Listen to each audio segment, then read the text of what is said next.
All right, part 2 of impersonal constructions is something that I think you'll find on page 29 of the packet. It's pretty simple. It's a small thing. Just a few more words to add. And these are not as much about your personal feelings or impressions of things, like it's easy, it's hard, it's boring, it's interesting, but they're more about more outside influences, as you'll see. All right, so there are 4 big words here. Можно, нельзя, возможно, and its opposite невозможно, and надо. Okay, можно is an incredibly useful word. It means permissible, permitted. So if you're asking мне можно, may I do something, then you use можно.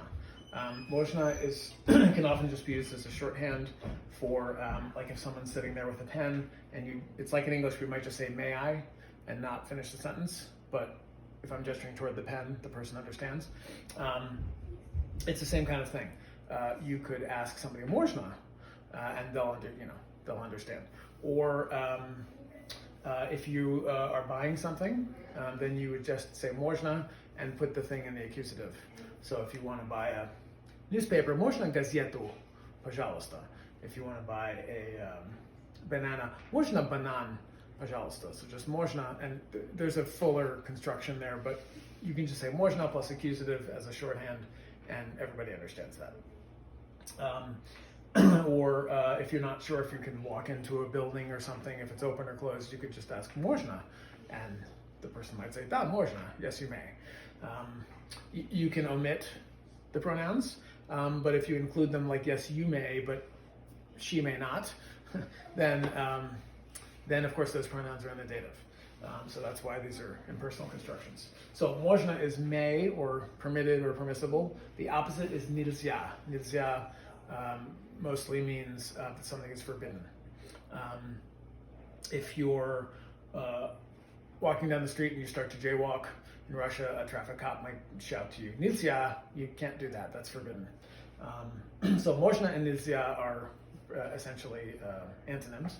And then we have возможно and невозможно, which means possible or impossible, right? So, and obviously можно is in here, you can see that. And you remember the voz prefix having to do with something higher, some sort of upward motion, metaphorically sometimes. And можно means that something is permitted or not permitted. Like, can I have this pen? Like, it's obviously possible for me to have the pen, but we're not asking about that. I'm just asking, may I? But возможно is something higher. It's можно on a higher level. Is it even possible to do the thing? So возможно, невозможно. Невозможно is that's impossible. And I should have mentioned this before. As with all the other adverbs, хорошо, плохо, скучно, жарко, холодно, all those things, they can be used without pronouns at all. So you could walk outside and say, ой, холодно, it's cold. You don't have to say мне холодно. There's no it is in Russian, there's no это. Sometimes you can use that, but basically there isn't. It's just холодно, which is why невозможно is just there's no subject for this, there's no это.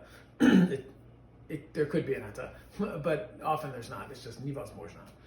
Yes, you could say это невозможно, but это невозможно is for when you're referring to something that's not specific, right? Like that's not an adjective, a noun, a person or a thing that would have a gender.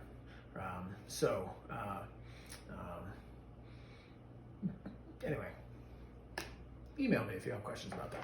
Anyway, so you've got возможно, невозможно, and then надо, which means something is required, it must.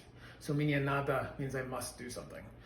Мне возможно means it's possible for me to do something. Мне невозможно, it's impossible for me. Мне нельзя, I may not, I'm not allowed to. And мне можно, I may, I'm permitted. Okay, and so here's a question. Можно меня отдохнуть? May I take a break? You might ask your instructor at the gym. Можно меня отдохнуть? And it's important that if you're using a verb, like may I do something, that verb is always in the infinitive. So is it permissible to me to do something, right? Again, the verb's not conjugated, there's no subject, it's an impersonal construction.